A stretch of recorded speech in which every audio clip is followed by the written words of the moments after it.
এই দেশকে, এই রাষ্ট্রকে, এই সমাজকে ঠিক রাখতে হলে সমস্ত প্রকার দুর্বৃত্তায়ন থেকে দূরে থাকতে হবে।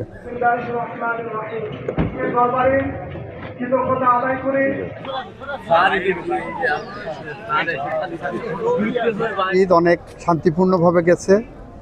বড় ধরনের কোনো দুঃসংবাদ আমরা পাইনি।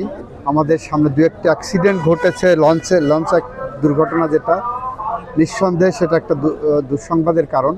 তবে স্বাভাবিকভাবে আমরা অনুধাবন করছি চাঁদাবাজি কমছে, আইনশৃঙ্খলা নিয়ন্ত্রণে আছে এবং মানুষ মধ্যপ্রাচ্যে যুদ্ধের পরেও যে পরিমাণ টেনশন আমাদের মধ্যে আছে সেই তুলনায় আমরা শান্তিপূর্ণভাবে এবার ঈদ করতে পেরেছি। আমি নিজে আগেও যেরকম ছিলাম এখনও তেমনই।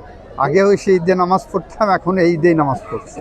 সুতরাং এখানে বার্তা একটাই, সেটা হলো এই দেশকে, এই রাষ্ট্রকে, এই সমাজকে ঠিক রাখতে হলে সমস্ত প্রকার দুর্বৃত্তায়ন থেকে দূরে থাকতে হবে।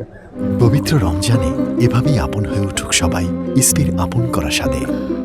ইসপি আপন করা স্বাদ। দুর্বৃত্তায়নের বিরুদ্ধে আমরা অবস্থান নিয়েছি। আমরা আইনের শাসন, ন্যায় বিচার এবং মানবাধিকার প্রতিষ্ঠার জন্য যে প্রত্যয় নিয়ে এসেছি সেটা আমরা বাস্তবায়ন করব ইনশাআল্লাহ।